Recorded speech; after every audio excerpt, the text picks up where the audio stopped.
अस्सलाम वालेकुम dear students. जो आज का जो हमारा मिशन है वो ये है, 11th क्लास का जो एग्ज़ाम होने वाला है उसमें हम जब मोस्ट एक्सपेक्टेड क्वेश्चंस जो आने वाले हैं वही हम डिस्कस करेंगे। बिफोर दैट हम एक रिव्यू देंगे जो प्रीवियस ईयर का क्वेश्चन पेपर आया है, क्वेश्चन पेपर कैसे आता है, तो एक क्वेश्चन के कितने वेटेज होते हैं, मार्क्स कितने होते हैं क्वेश्चंस के, वो हम देखेंगे और क्वेश्चन पेपर कैसे इन्होंने सेग्रीगेट किया है वो हम देखेंगे। तो पहले हम देखेंगे जो क्वेश्चन पेपर आया है वो किस तरीके से आया है प्रीवियस ईयर्स का। देखो यहाँ पर पहले ही इन्होंने क्वेश्चन पेपर को डिवाइड किया है सेक्शंस में। जो पहला सेक्शन है वो है सेक्शन ए। तो सेक्शन ए में यहाँ पर ऑब्जेक्टिव टाइप क्वेश्चंस आते हैं। जैसे यहाँ पर पहला क्वेश्चन है dash dash is the largest gland in our body. So second question is what is the full form of TSH, that is thyroid stimulating hormone. और तीसरा जो सेक्शन बी है वहां पर आप देखोगे very short type answer question आते हैं और यहाँ पर हर किसी क्वेश्चन में वेटेज है 2 मार्क्स का।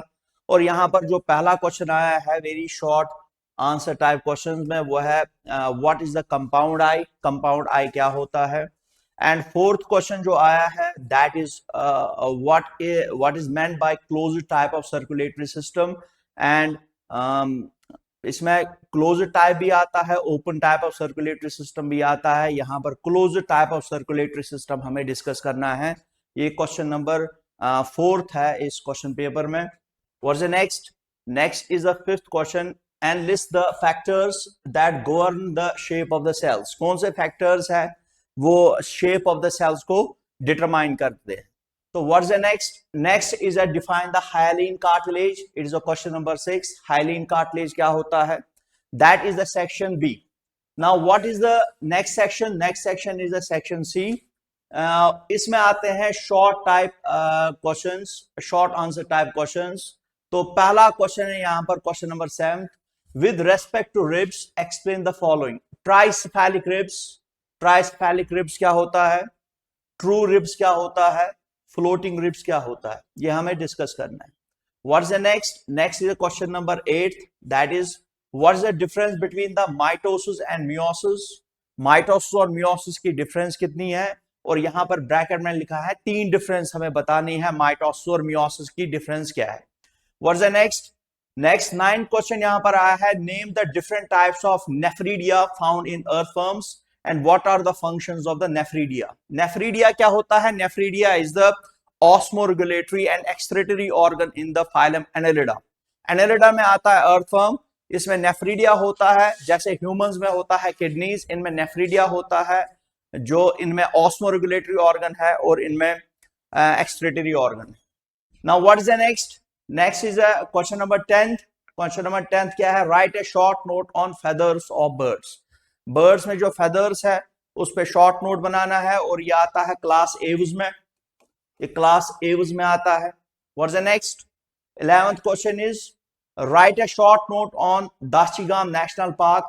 दाशीगाम नेशनल पार्क पे नोट बनाना है। What's the next? इसमें और आया है, व्हाट्स द और? इसमें है और डिफाइन सीलोम, सीडोसीलोम एंड हीमोसीलोम।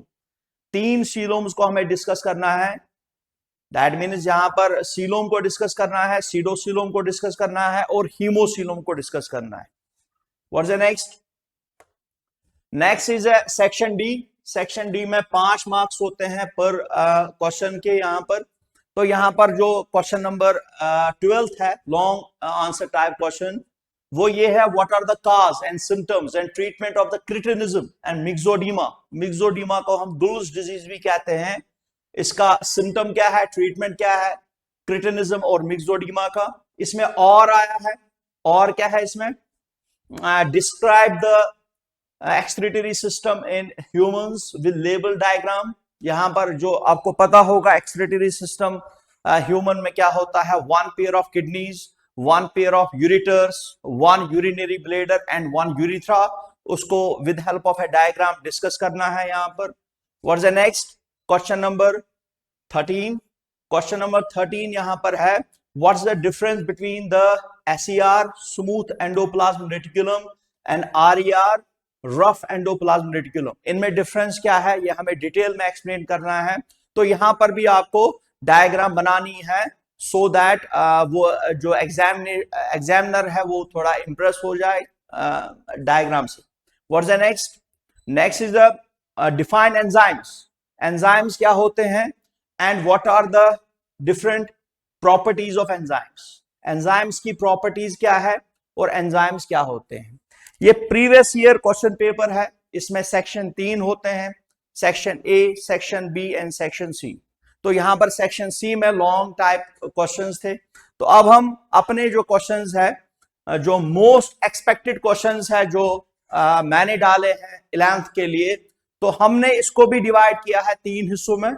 जो पहला हिस्सा है उसमें आते हैं लॉन्ग आंसर टाइप क्वेश्चंस, और सेकंड जो सेक्शन है हमने डाला है short type answer questions, and third जो हमने डाला है वो है very short answer type questions. तो यहां पर हम पहले सेक्शन में डिस्कस करेंगे लॉन्ग टाइप आंसर क्वेश्चंस। देखो यहां पर हमने पहला एक क्वेश्चन डाला है with help of a good diagram. हमें डिस्कस करना है the most acceptable model of the cell membrane that is known as fluid mosaic model. Fluid mosaic model को एक्सप्लेन करना है। यहां पर फ्लूइड मोज़ेक मॉडल क्या होता है, और यहां पर साथ साथ एक और क्वेश्चन है इसके साथ, what is membrane transport. Membrane transport कैसे, मेम्ब्रेन में ट्रांसपोर्टेशन कैसे होती है। तो यहां पर स्टार्टिंग में हमें इंट्रोडक्शन में पहले ही बताना है इस फ्लूइड मोज़ेक मॉडल को किसने दिया था। सपोज यहां पर लिखना कैसे है, तो पहले इंट्रोडक्शन से स्टार्ट करना है। तो फ्लूइड मोज़ेक मॉडल किसने दिया था, जैसे फ्लूइड मोज़ेक मॉडल दिया था सिंगर एंड निकलसन ने, और हमारी टेक्स्ट बुक ने इसमें डेट भी बताया है 1972 को। फिर ये भी बताना है it is the most acceptable model जो हमें बताता है सेल मेम्ब्रेन की स्ट्रक्चर क्या होती है। फिर हमें डिस्कस इसका स्ट्रक्चर करना है। जैसे आपको पता होगा, जैसे मैंने क्लासरूम में पढ़ाया है, इसमें जो सेल मेम्ब्रेन होती है वो बना होता है बहुत सारे कंपोनेंट्स का। जैसे इसमें पहला कंपोनेंट होता है सेल मेम्ब्रेन में, वो है लिपिड्स का, ये लिपिड्स का बना होता है। दूसरा कंपोनेंट है प्रोटीन्स का, ये प्रोटीन्स का बना होता है। और तीसरा कंपोनेंट जो है वो है कोलेस्ट्रॉल का, ये कोलेस्ट्रॉल का बना होता है, इसमें कोलेस्ट्रॉल भी होता है। और fourth component is the water. In components का बना होता है सेल मेम्ब्रेन। तो फिर हमें लिपिड्स को डिफाइन करना है, लिपिड्स कैसे अरेंज होते हैं सेल मेम्ब्रेन के अंदर, प्रोटीन्स कैसे अरेंज होते हैं सेल मेम्ब्रेन के अंदर। जैसे आपको पता होगा लिपिड्स की अरेंजमेंट क्या होती है सेल मेम्ब्रेन के अंदर, by layer of lipids, by layer of lipid, 2 layer of lipids होते हैं। और फिर प्रोटीन्स कैसे अरेंज होते हैं, प्रोटीन सेल मेम्ब्रेन के अंदर 2 किस्म के होते हैं। पहला होता है एक्सट्रिंसिक प्रोटीन, फिर होता है इंट्रिंसिक प्रोटीन, वो हमें डिस्कस करना है। फिर उसके बाद हमें डिस्कस करना है सेल मेम्ब्रेन के अंदर एक स्ट्रक्चर होता है that is known as cholesterol. Cholesterol वहां पर होता है। तो कोलेस्ट्रॉल का काम क्या होता है सेल मेम्ब्रेन के अंदर, it gives stability to the cell membrane, it prevents the collapsing of the cell membrane. फिर ऑफ कोर्स इसके अंदर वाटर होता है। ये सब मैंने एक्सप्लेन किया है अपने नोट्स में।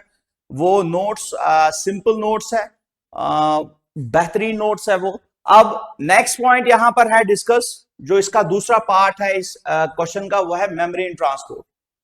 तो ये भी मैंने डिस्कस किया है क्लास में। तो मेम्ब्रेन ट्रांसपोर्ट में मैंने डिस्कस किया है जो मेम्ब्रेन ट्रांसपोर्ट होता है वो यहां पर 2 किस्म का होता है। जैसे फॉर एग्जांपल आपको पता होगा जो पहला मेम्ब्रेन ट्रांसपोर्ट होता है उसका नाम है पैसिव ट्रांसपोर्ट।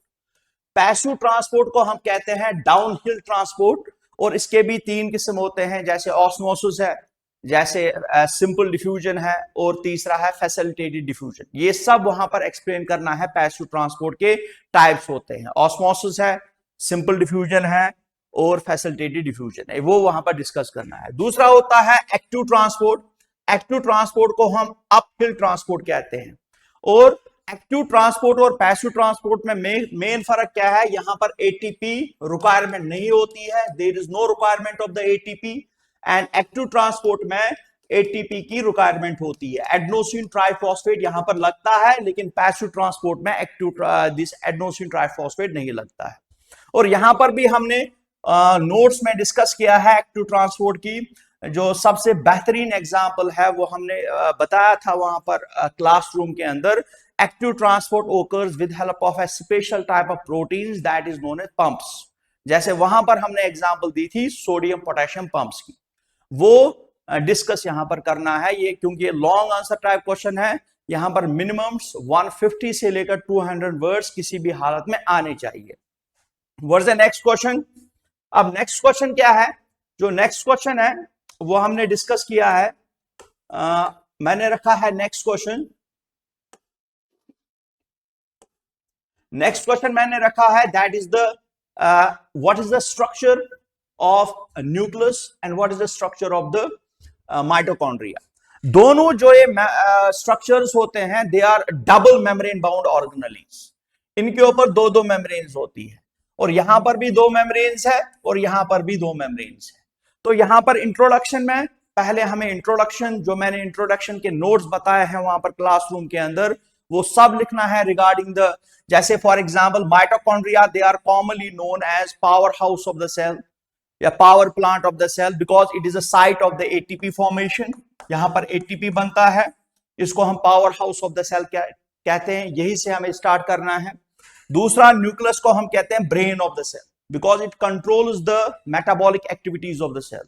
न्यूक्लियस के अंदर क्योंकि डीएनए होता है, क्रोमोसोम्स होते हैं, क्योंकि एक कंट्रोल टावर होता है सेल में, इसीलिए इसका निक नेम है brain of the cell. Introduction के बाद हमें with help of a diagram discuss करना है स्ट्रक्चर क्या है न्यूक्लियस का और स्ट्रक्चर क्या है माइटोकॉन्ड्रिया का। जैसे फॉर एग्जांपल माइटोकॉन्ड्रिया न्यूक्लियस दोनों डबल मेम्ब्रेन बाउंड ऑर्गेनेली है। आउटर मेम्ब्रेन होता है, इनर मेम्ब्रेन होता है, यहां पर भी आउटर मेम्ब्रेन और इनर मेम्ब्रेन होता है, और इनके दरमियान स्पेस होती है आउटर और इनर मेम्ब्रेन के दरमियान, यहां पर भी आउटर और इनर मेम्ब्रेन के दरमियान स्पेस होती है। और न्यूक्लियस के अंदर जो अंदर वाला एरिया होता है इसको हम न्यूक्लियोप्लाज्म कहते हैं या कैरियोप्लाज्म कहते हैं। न्यूक्लियोप्लाज्म कहते हैं या कैरियोप्लाज्म कहते हैं। और इसके अंदर जो अंदर वाला एरिया होता है उसको हम मैट्रिक्स कहते हैं। फिर डिस्कस करना है इस न्यूक्लियोप्लाज्म के अंदर क्या होता है और इस मैट्रिक्स के अंदर क्या होता है, वो हमने क्लासरूम में डिस्कस किया है। इसके अंदर कौन कौन से कंपोनेंट्स होते हैं वो सब यहां पर बताना है। और यहां पर किसी भी हालत में आपको पेंसिल से, with help of A pencil, diagram बनानी है। विदाउट डायग्राम ये क्वेश्चन इनकम्प्लीट होगा। अगर ये लॉन्ग टाइप क्वेश्चन आएगा तो यहां पर डायग्राम यहां पर किसी भी हालत में हमें बनानी है। What is the next long answer question हमने रखा है third one, define the enzymes and classes of enzymes. Enzymes क्या होते हैं और what are the different classes of enzymes. देखो सबको पता है एंजाइम्स आर बायोकेमिकल कैटलिस्ट्स, जिनका काम होता है जो बायोलॉजिकल रिएक्शंस होती है उनकी वेलोसिटी, उनकी स्पीड बढ़ाना। It increase the rate of the reaction, लेकिन एंजाइम खुद यूज नहीं होता है during the course of the reaction. That means इसकी डेफिनेशन क्या है एंजाइम्स की, they are biochemical catalysts which increase the rate of the reaction without using during the course of the reaction. खुद enzyme इस्तेमाल नहीं होता है कोर्स ऑफ द रिएक्शन में। दैट इज द रीजन एक सिंगल एंजाइम बार बार use हो सकता है। फिर हमें डिस्कस करना है एंजाइम किसका बना होता है। मेनली एंजाइम्स बने होते हैं प्रोटीन्स के। Enzymes are made up of proteins, but there is some exceptions like ribozymes. Ribozymes एक ग्रुप ऑफ एंजाइम्स होता है, ये प्रोटीन का नहीं बना होता है, ये बना होता है आरएनए का, आरएनए मॉलिक्यूल का बना होता है। जैसे राइबोन्यूक्लियस पी है, ये आरएनए का बना होता है। और केमिकली लगभग सभी एंजाइम्स बने होते हैं प्रोटीन्स के, except a group of enzymes, उनको राइबोजाइम्स कहते हैं, वो आरएनए का बना होता है। तो ये डिस्कस करना है वहां पर। और ये भी मैंने क्लासरूम में डिस्कस किया है, what are the classes of enzymes. Enzymes के 6 क्लासेस होते हैं and you can not change the position of the class. Suppose वो पूछेगा मल्टीपल चॉइस क्वेश्चन में, what is the first class of the enzyme, what is the 6th class of the enzyme. You cannot change the position of the enzyme. Suppose जो पहला class होता है enzyme का उसको हम कहते हैं ऑक्सीडेटिव रिडक्टेसेस। ये पहला क्लास होता है एंजाइम्स का, oxidative reductases, because they perform the oxidation and reduction reaction. What is the second class of the enzymes, इसको हम ट्रांसफरेजेस कहते हैं, ट्रांसफरेजेस।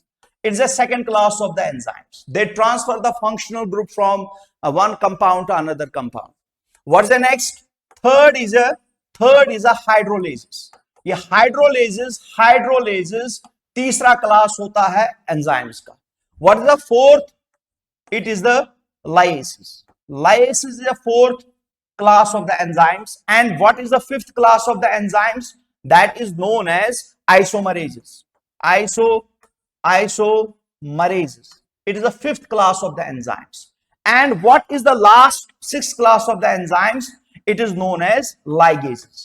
Ligases. That means अगर वो वहां पर क्वेश्चन पूछेगा sixth class of the enzyme क्या है, वो है ligases. Fifth class of the enzyme क्या है? Isomerases. What is the third class of the enzymes? Hydrolases. And what is the second class of the enzyme? Then it is a transferases. फिर हमारी book ने इसके बारे में लिखा है, ये क्लासेस होते हैं एंजाइम्स के, लेकिन हर किसी क्लास में 3 से लेकर 14 सब क्लासेस होते हैं. 3 to 14 सब क्लासेस हो सकते हैं पर क्लास में. हर किसी क्लास में 3 से लेकर 14 सब क्लासेस हो सकते हैं. और हर किसी एंजाइम का 4 डिजिट का कोड होता है. 4 डिजिट का कोड होता है. हर किसी एंजाइम में 4 डिजिट का कोड होता है. दैट मीन्स क्लासेस कितने हैं एंजाइम्स के? 6. हर किसी क्लास में कितने सब क्लासेस है? 3 से लेकर 14. और हर किसी एंजाइम का 4 डिजिट का कोड होता है. यहां पर ये क्वेश्चन खत्म करना है. तो डिस्कस कैसे करना है? डिफाइन द एंजाइम्स को. पहले एंजाइम को डिफाइन करना है, फिर क्लास ऑफ एंजाइम्स लिखने हैं, फिर ऑक्सीडेटिव रिडक्टेसेस क्या करता है, ट्रांसफेरेजेस क्या करता है, हाइड्रोलिसिस क्या करता है, लाइसिस क्या करता है, आइसोमेरेजेस क्या करता है और लाइगेजेस क्या करता है. वो डिस्कस करने के बाद फिर लिखना है हर किसी क्लास में 3 से लेकर 14 सब क्लासेस होते हैं और हर किसी एंजाइम का 4 डिजिट का कोड होता है. यहां पर एक क्वेश्चन खत्म करना है. इसमें डायग्राम की रिक्वायरमेंट नहीं. What's the next? नेक्स्ट हमारे पास क्वेश्चन नंबर 4 है. That is the most important question, जो लॉन्ग टाइप आंसर क्वेश्चन वो पूछता है हर साल. ये क्वेश्चन मैंने लिया है रेस्पिरेटरी सिस्टम. रेस्पिरेटरी सिस्टम एक सिस्टम है हमारे अंदर, इसमें से एक क्वेश्चन मैंने लिया है. That is explain the transportation of oxygen and carbon dioxide. तो वहां पर मैंने क्लासरूम में डिस्कस किया है ऑक्सीजन और ट्रांसपोर्ट कैसे, ऑक्सीजन और कार्बन डाइऑक्साइड कैसे ट्रांसपोर्ट होता है. जैसे फॉर एग्जांपल ऑक्सीजन ट्रांसपोर्ट होता है एल्वियोलाई टू टिश्यूज. कितने तरीके से? ऑक्सीजन ट्रांसपोर्ट होता है एल्वियोलाई टू टिश्यूज 2 तरीके से. पहला तरीका क्या होता है? इसमें 2 स्टेप्स में, 2 वेज में ट्रांसपोर्ट होता है. 2 वेज में ये ट्रांसपोर्ट होता है. What? Oxygen from alveoli to tissues. पहला तरीका क्या है यहां पर वो डिस्कस करना है. पहला तरीका ये है जो 97% ऑफ ऑक्सीजन होता है वो केमिकली कंबाइंड होता है हीमोग्लोबिन के साथ और वो बनाता है ऑक्सी हीमोग्लोबिन. तो ऑक्सी हीमोग्लोबिन की शक्ल में 97% ऑफ ऑक्सीजन ट्रांसपोर्ट होता है फ्रॉम एल्वियोलाई टू टिश्यूज. दूसरा तरीका क्या होता है? अब इतना यहां पर क्या बचा? यहां पर बचा 3%. तो 3% ट्रांसपोर्ट होता है from alveoli tissues in the dissolved form. क्योंकि ब्लड के अंदर फ्लूइड होता है, उस फ्लूइड का नाम है प्लाज्मा. प्लाज्मा में डिसॉल्व्ड फॉर्म में 3% ऑक्सीजन ट्रांसपोर्ट होगा from alveoli tissues. It is the transportation of the oxygen. What is the transportation of the carbon dioxide? अब कार्बन डाइऑक्साइड कैसे ट्रांसपोर्ट होगा? कार्बन डाइऑक्साइड ट्रांसपोर्ट होता है फ्रॉम टिश्यूज टू एल्वियोलाई.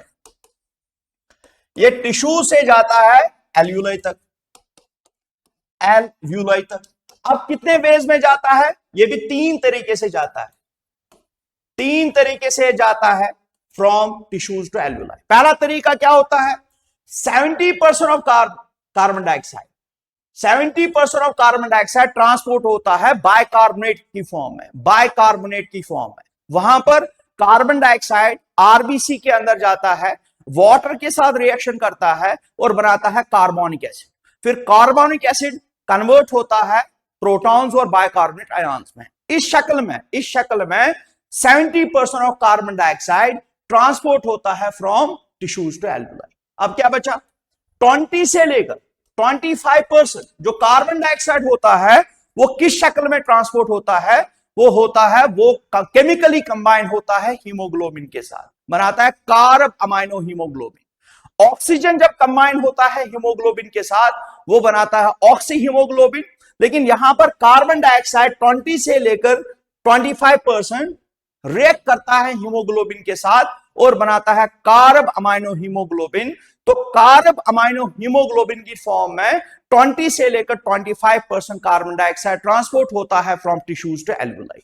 अब बचा क्या, जो 7% ऑफ कार्बन डाइऑक्साइड है ये ट्रांसपोर्ट होता है इन द डिसॉल्व फॉर्म।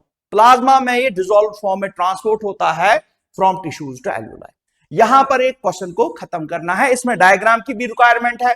यहां पर हमें दिखाना है कैसे ऑक्सीजन कंबाइन होता है हीमोग्लोबिन के साथ डायग्रामेटिकली, और कैसे कार्बन डाइऑक्साइड एंटर होता है आरबीसी के अंदर और वहां पर कैसे रिएक्शन करता है वाटर के साथ, वो भी हमें डायग्रामेटिकली बताना है। तो यहां इस क्वेश्चन में भी डायग्राम की जरूरत है। It's a question that is transportation of the carbon dioxide and the transportation of the carbon dioxide and the oxygen. What's the next question? It's a question number 5th, long type question है ये, और ये simple question है लगभग। ये भी, इसके भी chances बहुत ही ज्यादा है आने के। That is what is the structure of the human heart? Human heart का structure क्या है? देखो इस question को कैसे tackle करना है। इस question को हमें tackle करना है, पहले हमें इंट्रोडक्शन में लिखना है हार्ट की ओरिजिन क्या है। जैसे for example heart is mesodermal in origin. Mesodermal in origin that means, ये आपको पता होगा during the gastrulation phase of embryology वहां पर 3 जर्म लेयर्स बनते हैं, एक्टोडर्म, मीजोडर्म और एंडोडर्म। अब इन 3 जर्म लेयर में से कौन सा लेयर बनाता है heart? It is a mesoderm. तो यहां पर पहले ही डिस्कस करना है हार्ट मीजोडर्मल इन ओरिजिन है, मीजोडर्म बनाता है हार्ट को। और सेकंड क्या डिस्कस करना है इंट्रोडक्शन में, वो है location of the heart. Heart कहां पर होता है? हार्ट लोकेटेड होता है थोरैसिक कैविटी के अंदर। कहां पर? What is the exact location? ये लोकेटेड होता है between 2 lobes of the lungs. Between 2 lobes of the lungs एक स्पेस होती है, उसी स्पेस को कहते हैं मीडियास्टीनम। मीडियास्टीनम। तो हार्ट लोकेटेड होता है मीडियास्टीनम के अंदर, लेकिन जनरली ये कहां पर लोकेटेड होता है? थोरैसिक कैविटी के अंदर। थोरैसिक कैविटी में कौन सी एग्जैक्ट जगह है जहां पर हार्ट लोकेटेड होता है?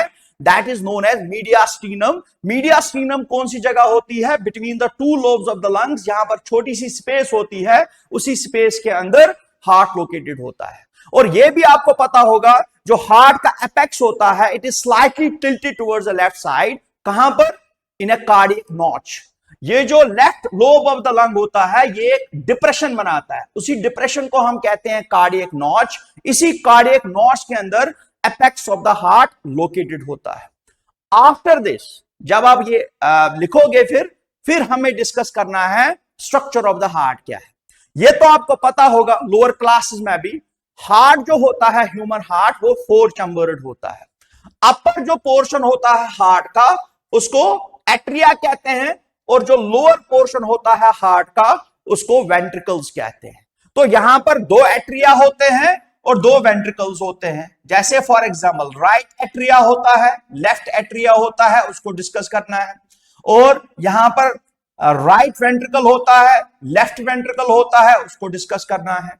और इन के दरमियान कौन सा सेप्टम होता है वो भी हमें यहां पर डिस्कस करना है। फिर जो भी ब्लड वेसल्स आ रही है हार्ट की ओर वो भी हमें डिस्कस करना है, और जो भी ब्लड वेसल्स जा रही है हार्ट की ओर वो भी हमें डिस्कस करना है। दैट मीन्स कौन से ब्लड वेसल्स डीऑक्सीजनेटेड ब्लड को लाते हैं वो हमें डिस्कस करना है, और कौन से ब्लड वेसल्स ऑक्सीजनेटेड ब्लड को लाते हैं वो भी हमें डिस्कस यहां पर करना है। तो यहां पर भी किसी भी हालत में आपको डायग्राम बनानी ही है, किसी भी हालत में डायग्राम बनानी है, फिर उसी डायग्राम को हमें एक्सप्लेन करना है।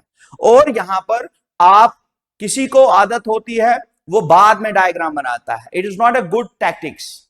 पहले ही डायग्राम के लिए जगह छोड़ी है, और अगर आपको आदत नहीं है पहले ही डायग्राम बनाने की तो वहां पर जगह छोड़नी है। पहले डायग्राम बनानी होती है, दीज क्वेश्चंस में पहले डायग्राम बनानी होती है, फिर उसी डायग्राम को हम डिस्कस करते हैं। बाद में डायग्राम नहीं बनानी है। अगर कोई जगह छोड़ेगा डायग्राम के लिए फिर थ्योरी लिखेगा, फिर बाद में डायग्राम बनाएगा, वो भी अच्छी टैक्टिक्स है। तो व्हाट्स द नेक्स्ट? यहां पर नेक्स्ट क्वेश्चन क्या है हमारे पास, दैट इज क्वेश्चन नंबर 6। तो यहां पर it is again the most expected question, जो लॉन्ग टाइप क्वेश्चन आएगा हमारे 11th के क्लास में, that is structure of nephron and types of nephrons. ये तो आपको पता होगा, नेफ्रॉन जो होता है ये कैसे हमें स्टार्ट करना है, स्ट्रक्चर ऑफ नेफ्रॉन कैसे स्टार्ट करना है। मेडिकली नेफ्रॉन का एक और नाम है, वैसे हमें स्टार्ट करना है यूरिनिफेरस ट्यूब्यूल्स।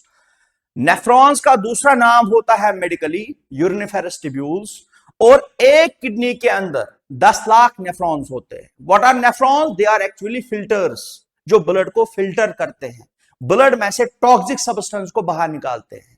ये फिल्टर्स होते हैं जो ब्लड में से टॉक्सिक सब्सटेंस को बाहर निकालते हैं। और एक किडनी के अंदर 10 लाख नेफ्रॉन्स होते हैं और 2 किडनीज के अंदर 20 लाख नेफ्रॉन्स होंगे। 10 लाख नेफ्रॉन्स होते हैं एक किडनी के अंदर।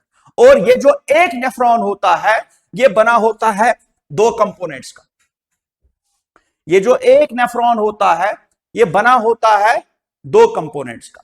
जो पहला कंपोनेंट होता है नेफ्रॉन का उसको हम कहते हैं ग्लोमेरुलस, ग्लोमेरुलस। और जो दूसरा कंपोनेंट होता है नेफ्रॉन का उसको हम रीनल ट्यूब्यूल कहते हैं, रीनल ट्यूब्यूल कहते हैं। तो नेफ्रॉन बना होता है 2 कंपोनेंट्स का। जो पहला कंपोनेंट होता है वो होता है ग्लोमेरुलस और दूसरा कंपोनेंट होता है वो होता है रीनल ट्यूब्यूल। तो एक नेफ्रॉन बना होता है 2 कंपोनेंट्स का। फिर हमें डिस्कस करना है ये ग्लोमेरुलस है क्या, फिर डिस्कस करना है रीनल ट्यूब्यूल है क्या। जैसे फॉर एग्जांपल रीनल ट्यूब्यूल एक ट्यूब लाइक स्ट्रक्चर होता है। ये कैसे स्टार्ट होता है, इसके भी अपने कंपोनेंट्स होते हैं। जो पहला कंपोनेंट होता है रीनल ट्यूब्यूल का उसको बोमेनस कैप्सूल कहते हैं। बोमेनस कैप्सूल के बाद आता है PCT, proximal convoluted tubule. PCT के बाद आता है लूप ऑफ हेनली, एलओएच जिसको हम कहते हैं। लूप ऑफ हेनली के बाद आता है डीसीटी, डिस्टल कन्वोल्यूटेड ट्यूब्यूल। और लास्ट में हम डिस्कस करते हैं collecting duct. These are the parts of the what, renal tubule. जैसे हम ग्लोमेरुलस को कहते हैं it is actually a bunch of blood capillaries जो बोमेनस कैप्सूल के अंदर होता है। जब हम ये डिस्कस करेंगे स्ट्रक्चर ऑफ द नेफ्रॉन, फिर हमें कॉलम बनाना है और 2 नेफ्रॉन्स को डिस्कस करना है। ये तो आपको पता होगा, किडनीज के अंदर 2 किस्म के नेफ्रॉन्स होते हैं। जो पहला नेफ्रॉन होता है उसका नाम है कॉर्टिकल नेफ्रॉन्स और जो दूसरा नेफ्रॉन होता है उसका नाम है जेक्स्ट्रा मेडुलरी नेफ्रॉन्स। 2 किस्म के नेफ्रॉन्स होते हैं किडनी के अंदर। पहला होता है कॉर्टिकल नेफ्रॉन्स, दूसरा होता है जेक्स्ट्रा मेडुलरी नेफ्रॉन्स। अबाउट 80 से लेकर 85% नेफ्रॉन्स होते हैं कॉर्टिकल नेफ्रॉन्स और अबाउट 15 से लेकर 20% नेफ्रॉन्स होते हैं जेक्स्ट्रा मेडुलरी नेफ्रॉन्स। अब कॉर्टिकल नेफ्रॉन में खास बात क्या है? कॉर्टिकल नेफ्रॉन में खास बात यह है इसका लूप ऑफ हेनली शॉर्ट होता है। और जेक्स्ट्रा मेडुलरी नेफ्रॉन में क्या खास बात है? इसका लूप ऑफ हेनली लॉन्ग होता है, इसका लूप ऑफ हेनली बड़ा होता है। और कॉर्टिकल नेफ्रॉन का काम क्या होता है? कॉर्टिकल नेफ्रॉन का काम होता है ये बनाता है hypotonic urine, hypotonic urine. When body is fully hydrated, जब बॉडी फुली हाइड्रेटेड होगा उस टाइम पे कॉर्टिकल नेफ्रॉन्स एक्टिवेट होंगे और ये बनाएगा हाइपोटोनिक यूरिन। जब बॉडी डिहाइड्रेटेड होगा, अगर जिस्म के अंदर पानी कम है, that condition is known as dehydration.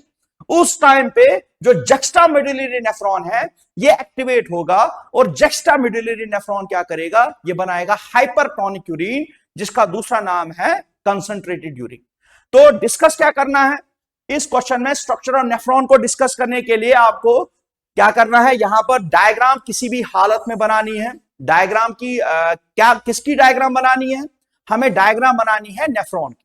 Nephron की डायग्राम क्या है? जैसे फॉर एग्जांपल हम पहले बनाएंगे बोमेनस कैप्सूल कैसे होता है, फिर पीसीटी बनाएंगे, फिर लूप ऑफ हेनली बनाएंगे, फिर डीसीटी बनाएंगे, फिर उसके बाद हम 2 कॉलम्स बनाएंगे। उस कॉलम में डिस्कस करेंगे कॉर्टिकल नेफ्रॉन क्या होता है और जेक्स्ट्रा मेडुलरी नेफ्रॉन क्या होता है। ये लॉन्ग टाइप ऑफ क्वेश्चन है। It is the most expected question जो 11th क्लास में वो पूछ सकता है। What's the next?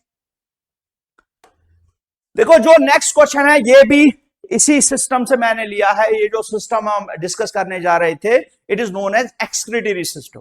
तो एक्सक्रीटरी सिस्टम से ये क्वेश्चन और मैंने लिया है, it is a most expected question जो वहां पर 11th क्लास में आ सकता है।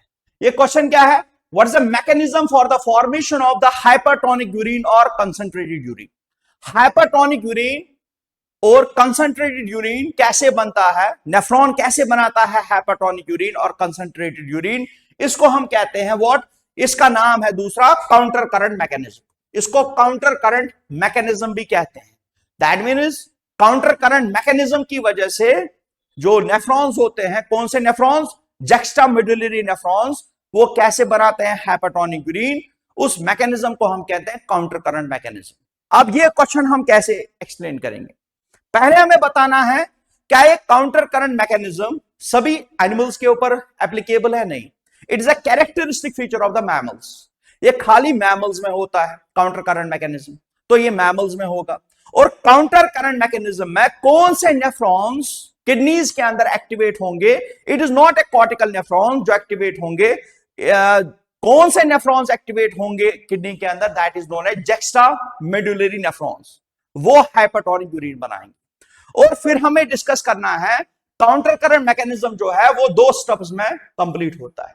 पहला स्टेप जो होता है इसमें, उसको हम कहते हैं काउंटर करंट मल्टीप्लायर।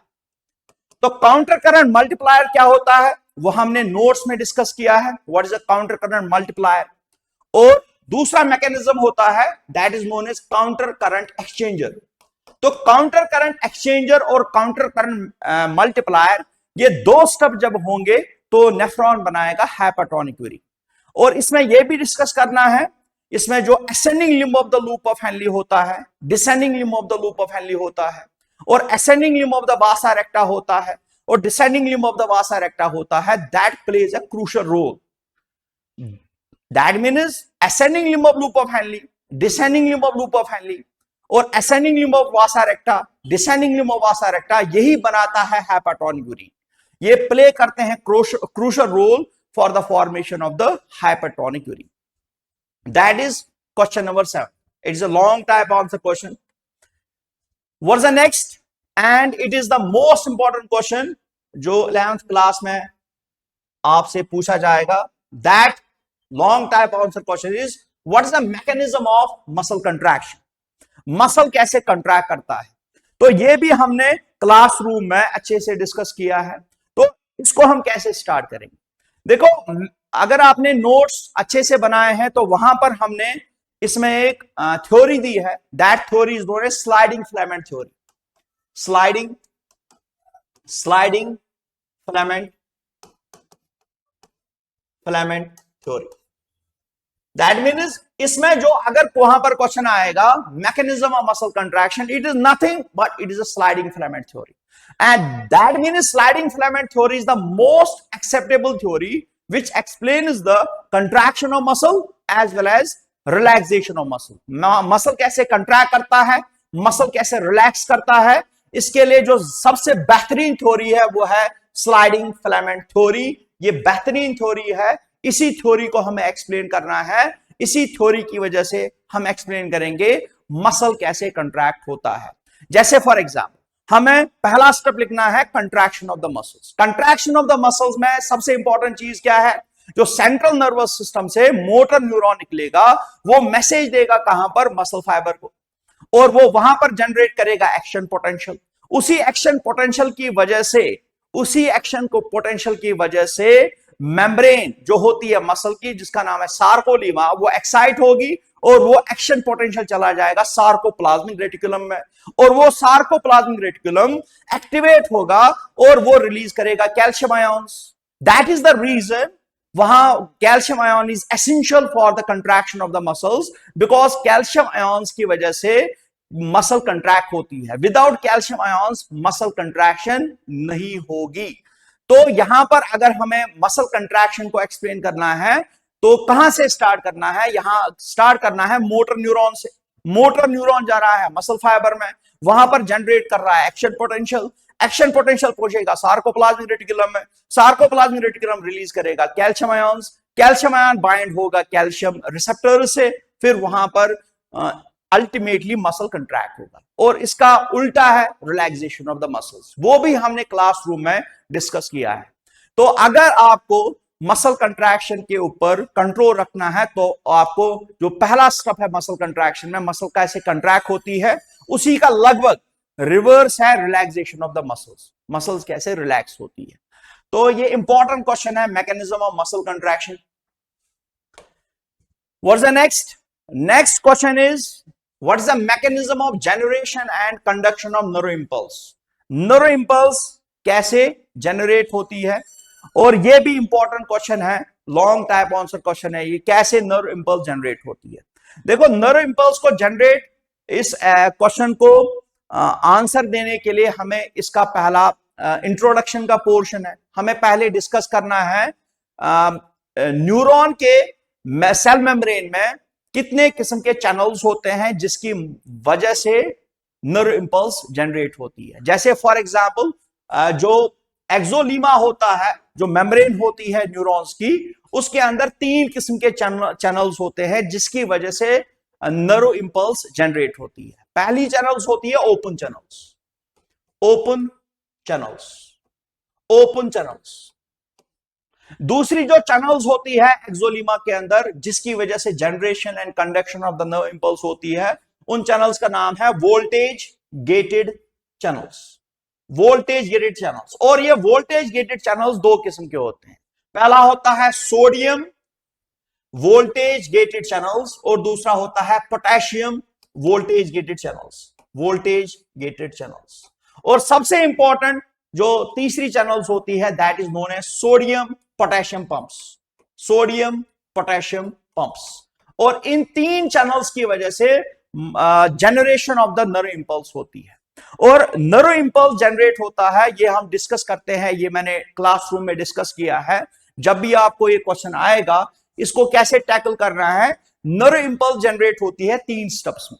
जो पहला स्टेप होता है वो होता है रेस्टिंग स्टेज, रेस्टिंग स्टेज। दूसरा स्टेप होता है पोलराइजेशन स्टेज और तीसरा स्टेप होता है repolarization. That mean resting, resting, resting stage, depolarization stage और रिपोलराइजेशन। तो पहला स्टेज क्या होगा, polarized state, depolarization and repolarization. और इन 3 स्टेप्स में जनरेशन होती है न्यूरो इंपल्स की। ये मैंने क्लासरूम में अच्छे से नोट्स बनाया है। तो ये भी क्वेश्चन आ सकता है किसमें, 11th क्लास में, long type answer questions. What's the next is the जो 10th क्वेश्चन है, यहां पर मैंने वो डाला है। 10th क्वेश्चन यहां पर है, वो है structure of the human brain. देखो ह्यूमन ब्रेन में क्या डायग्राम जरूरी है। हाँ, यहां पर भी इंट्रोडक्शन में आपको पेज नंबर जहां पर आप स्टार्ट करोगे structure of the human brain, वहां पर आपको डायग्राम बनानी है।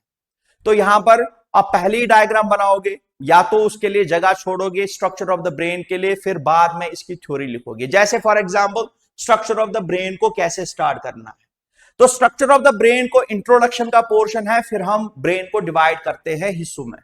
जैसे फॉर एग्जांपल इंट्रोडक्शन कैसे लिखना है स्ट्रक्चर ऑफ द ब्रेन में, यहां पर लिखना है ब्रेन कहां पर होता है। Brain is present inside the cranium, जिसको हम ब्रेन बॉक्स कहते हैं। फिर सपोज ये क्रेनियम है, इसके अंदर ब्रेन होगा, ये हमें डिस्कस करना है। क्रेनियम के अंदर होता है ब्रेन, और ब्रेन के ऊपर 3 कवरिंग्स होती है, 3 कवरिंग्स होती है ब्रेन के ऊपर, वो भी डिस्कस करना है। ये 3 कवरिंग जो होती है फ्रॉम आउटर टू इनर, ये सबसे ऊपर वाली कवरिंग होती है ड्यूरा मैटर, बीच वाली कवरिंग होती है एर्किनॉइड मेम्ब्रेन, और सबसे अंदर वाली कवरिंग होती है, उसका नाम है पाया मैटर, पाया मैटर। तो 3 कवरिंग्स जो होती है ब्रेन की, इसको हमें डिस्कस करना है। तो सबसे ऊपर वाली होती है ड्यूरा मैटर, फिर बीच वाली होती है एर्किनॉइड मेम्ब्रेन, और सबसे अंदर वाली लेयर होती है जो छूती है किसको, ब्रेन को, उसको हम कहते हैं पाया मैटर। और इन 3 मेम्ब्रेन्स को इकट्ठे कहते हैं मेनिंग्स। और इसी को कभी कभार वायरस का इंफेक्शन होता है या बैक्टीरियल इंफेक्शन होगा और इसकी इन्फ्लेमेशन होती है, उस डिजीज को हम कहते हैं मेनिंजाइटिस। तो इसी में इन्फ्लेमेशन होती है, या तो वायरल का इंफेक्शन होगा या तो बैक्टीरिया का इंफेक्शन होगा, इसी को हम कहते हैं मेनिंजाइटिस। फिर हमें डिस्कस करना है ब्रेन जो होता है, वो हम डिस्कस करते हैं 3 पार्ट्स में। ब्रेन में 3 पार्ट्स होते हैं। जैसे फॉर एग्जांपल पहला पार्ट होता है फोर ब्रेन, इसको हम कहते हैं प्रोजेंसेफेलॉन। दूसरा पार्ट होता है मिड ब्रेन, उसको हम कहते हैं मीजनसेफेलॉन, मीजनसेफेलॉन। और जो तीसरा पार्ट होता है उसका नाम है हाइंड ब्रेन, और हाइंड ब्रेन को हम कहते हैं रोमनसेफेलॉन।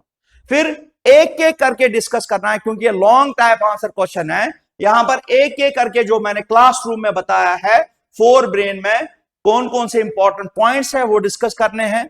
और क्लासरूम में मैंने बताया है किस कौन से पॉइंट्स मिड ब्रेन में हमें डिस्कस करना है, और क्लासरूम में मैंने ये भी बताया है कौन से पार्ट्स हमने हाइंड ब्रेन के डिस्कस करने हैं वहां पर, वो सब वहां पर लिखना है जो मैंने क्लासरूम में बताया है।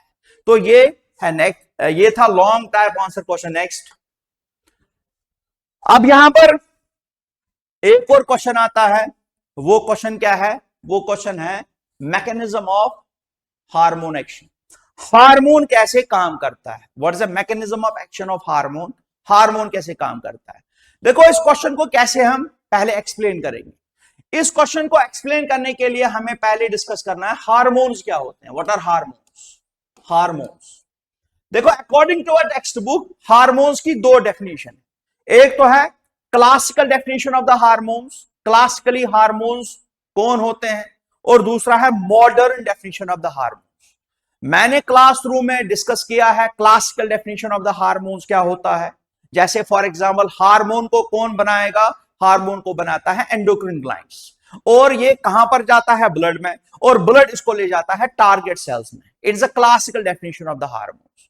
और जो मॉडर्न डेफिनेशन है हार्मोन की, according to our text book, जो हार्मोन्स होते हैं वो नॉन न्यूट्रेंट केमिकल्स होते हैं। They act as a intercellular messengers. They send the message from one tissue to another tissue or from one cell to another cell, and they are released in trace amounts. It's the modern definition of the hormone. तो modern definition of the hormone में तीन बातें discuss करनी है। ये non nutrient chemicals होते हैं, substances होते हैं, और ये एक्ट करते हैं इंट्रासेल्यूलर मैसेंजर्स, इंटरसेल्यूलर मैसेंजर्स, और तीसरा पॉइंट डिस्कस करना है, ये रिलीज होते हैं ट्रेस अमाउंट्स में। It is a modern definition of the hormones. और फिर हार्मोन कैसे काम करता है ये भी मैंने क्लासरूम में बताया है, classification of the hormones. Hormones की क्लासिफिकेशन डिफरेंट होती है, लेकिन हम हार्मोन्स को मेनली डिवाइड करते हैं दो ग्रुप्स में। पहला जो हार्मोन होता है उसका नाम है प्रोटीनेशियस हार्मोन। प्रोटीनेशियस हार्मोन, ये हार्मोन्स बने होते हैं प्रोटीन्स के। और जो दूसरा हार्मोन होता है उसको हम कहते हैं steroid hormones. Steroid hormones, steroid hormones, ये दूसरा ग्रुप ऑफ द हार्मोन्स होता है। जब भी ये क्वेश्चन आएगा mechanism of the hormone action, इसका मतलब है हमें दोनों हार्मोन्स के काम करने के तरीके एक्सप्लेन करने हैं। प्रोटीनेशियस हार्मोन कैसे काम करता है और स्टीरॉयड हार्मोन्स कैसे काम करता है। जैसे यहां पर हमारी बुक ने प्रोटीनेशियस हार्मोन बताया है एफएसएच, फॉलिकल स्टिमुलेटिंग हार्मोन, क्योंकि प्रोटीनेशियस हार्मोन खुद प्रोटीन का बना है, सेल मेम्ब्रेन बना होता है लिपिड्स का, तो ये सेल मेम्ब्रेन को पेनिट्रेट नहीं करेगा, इसीलिए इसका जो रिसेप्टर होगा वो सेल मेम्ब्रेन के अंदर होगा। तो यहां पर हार्मोन कहां पर जाएगा? यहां पर हार्मोन जाएगा सेल मेम्ब्रेन के अंदर, जो इसका रिसेप्टर होता है उसके साथ कंबाइन करेगा, और उसके बाद एक्टिवेट होगा सेकेंडरी मैसेंजर्स। वो मेनली होता है IP3, वो मेनली हो सकता है कैल्शियम आयंस, वो मेनली हो सकता है साइक्लिक AMP। फिर सेकेंडरी मैसेंजर्स अंदर जाके मैसेज देता है किसको? अल्टीमेटली डीएनए को, और डीएनए बनाता है प्रोटीन, और वो प्रोटीन एंजाइम्स हो सकता है, वो एंजाइम्स करता है केमिकल रिएक्शन, केमिकल रिएक्शन से फिजियोलॉजिकल रिएक्शन होती है। जैसे फॉर एग्जांपल एफएसएच का टारगेट सेल कौन है? इट्स ओवरी सेल, और इसका काम क्या है? ओवरीज के अंदर पर मंथ कैसे बनते हैं ovarian follicles. That means FSH का काम क्या है?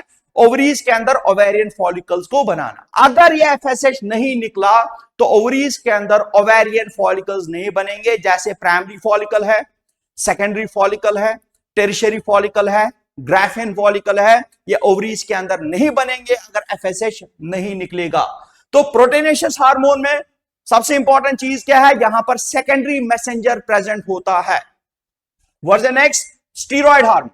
यहां पर हमारी बुक ने स्टीरॉयड हार्मोन कौन बताया है? एस्ट्रोजन, और इसका रिसेप्टर कहां पर होता है? यूट्रस के सेल्स। इसका रिसेप्टर जो सेल्स है, इसके जो रिसेप्टर्स होते हैं, सेल्स जो होते हैं, इसके टारगेट सेल्स होते हैं, वो यूट्रस के सेल्स होते हैं।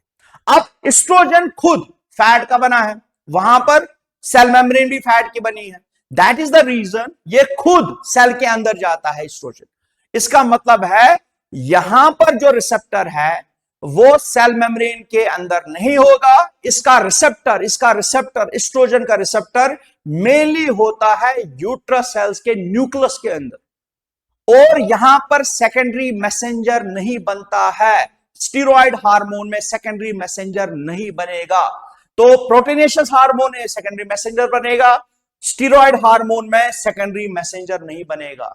और जब इसका रिसेप्टर और हार्मोन आपस में कंबाइन होगा, ये बनाएगा हार्मोन रिसेप्टर कॉम्प्लेक्स। वो फिर हार्मोन रिसेप्टर कॉम्प्लेक्स डीएनए को एक्टिवेट करेगा और बनाएगा एंजाइम्स, और एंजाइम्स करेंगे केमिकल रिएक्शन। उस केमिकल रिएक्शन की वजह से फिजियोलॉजिकल रिएक्शन होगी। और यहां पर क्या है फिजियोलॉजिकल रिएक्शन? दैट इज यहां पर फिजियोलॉजिकल रिएक्शन है formation of new endometrium lining. यहां पर नई एंडोमेट्रियम लाइनिंग बनेगी। तो यहां पर हम ने डिस्कस किया 11th क्वेश्चन। तो 11th क्वेश्चन कौन है यहां पर? दैट इज तो मैं फिर से रिवाइज करवाता हूं। तो रिवाइज हमने किया जो मोस्ट एक्सपेक्टेड क्वेश्चंस है, जो लॉन्ग टाइप आंसर क्वेश्चंस है, वो कौन था? पहला क्वेश्चन था explain with help of a good diagram fluid mosaic model and membrane transport. Membrane transport discuss करना है, फ्लूइड मोज़ेक मॉडल डिस्कस करना है, ये पहला क्वेश्चन था। What's the second? जो सेकंड क्वेश्चन था that is detailed structure of the nucleus and detailed structure of the mitochondria with help of a suitable diagram. What's the next? Next question है enzymes क्या होते हैं, what are the classes of the enzymes. ये भी हमने discuss किया, कितने class होते हैं एंजाइम्स के, और एंजाइम को कैसे हम डिफाइन करेंगे। What is next? Explain the transportation of the oxygen and carbon dioxide. Oxygen और कार्बन डाइऑक्साइड कैसे ट्रांसपोर्ट होता है, ये हमने डिस्कस किया। What is next? जो नेक्स्ट क्वेश्चन है fifth, what is the structure of the human heart. Human heart की स्ट्रक्चर क्या है? तो पहले ही स्ट्रक्चर बनानी है डायग्रामेटिकली, पहले थ्योरेटिकली क्या लिखना है? इंट्रोडक्शन। इंट्रोडक्शन के बाद हमें डिस्कस करना है structure of the heart. What is next? Sixth question is structure of nephron and types of nephrons. What is the nephron और टाइप्स ऑफ नेफ्रॉन्स, वो हमें डिस्कस करना है। यहां पर भी डायग्राम इंपॉर्टेंट है। What is the next? Seventh question है यहां पर mechanism of formation of hypertonic urine या कंसंट्रेटेड यूरिन, और इस मैकेनिज्म को हम कहते हैं काउंटर करंट मैकेनिज्म। हमें काउंटर करंट मैकेनिज्म को एक्सप्लेन करना है, how the counter current mechanism is operated in kidneys. What is the next? ये इंपॉर्टेंट क्वेश्चन है eighth one, that is known as mechanism of muscle contraction. Muscle कैसे contract करता है, इसमें जो सबसे एक्सेप्टेबल थ्योरी है जो हमें बताती है how the muscle shows contraction as well as relaxation, वह है sliding filament theory. What is next? Next is mechanism of generation and conduction of nerve impulse. इसको कैसे एक्सप्लेन करना है? पहले सेल मेम्ब्रेन जो होता है न्यूरॉन, उसके अंदर कितने चैनल्स होते हैं वो डिस्कस करने हैं। ओपन चैनल्स होते हैं, वोल्टेज गेटेड चैनल्स होते हैं, वो भी दो किस्म के, sodium voltage gated channels, potassium voltage gated channels, और फिर सोडियम पोटेशियम पंप्स, ये हमें डिस्कस करना है। What is next? Structure of the human brain. Human brain की स्ट्रक्चर हमें डिस्कस करनी है। ह्यूमन ब्रेन में यहां पर भी डायग्राम इंपॉर्टेंट है, पहले डायग्राम बनानी है, फिर ह्यूमन ब्रेन कहां पर होता है, इसके ऊपर कवरिंग्स होती है, मेनिंग्स। फिर स्टार्ट करना है ह्यूमन ब्रेन को डिवाइड हम करते हैं 3 पार्ट्स में, fore brain, mid brain, hind brain, और इसके नाम भी बताने हैं। फोर ब्रेन को हम कहते हैं प्रोजेंसेफेलॉन, मिड ब्रेन को कहते हैं मीजेंसेफेलॉन, हाइंड ब्रेन को कहते हैं रोमनसेफेलॉन, वो डिस्कस करना है। What is next? और ये इंपॉर्टेंट क्वेश्चन है mechanism of hormone action. Hormone कैसे काम करते हैं, और यहां पर आपको पहले हार्मोन की डेफिनेशन बतानी है, classical definition of the hormone और modern definition of the hormone. फिर हमारे जिस्म के अंदर मेनली 2 ग्रुप्स ऑफ तो होते हैं हार्मोन के, प्रोटीनेशियस हार्मोन, इसकी एग्जांपल है एफएसएच। एफएसएच कैसे काम करता है? Follicle stimulating hormone. और दूसरा है स्टीरॉयड हार्मोन। स्टीरॉयड हार्मोन कैसे काम करता है? इसकी बेस्ट एग्जांपल है एस्ट्रोजन। तो नेक्स्ट लेक्चर में हम डिस्कस करेंगे शॉर्ट टाइप क्वेश्चंस, जो शॉर्ट आंसर टाइप क्वेश्चंस है वो हम नेक्स्ट लेक्चर में डिस्कस करेंगे।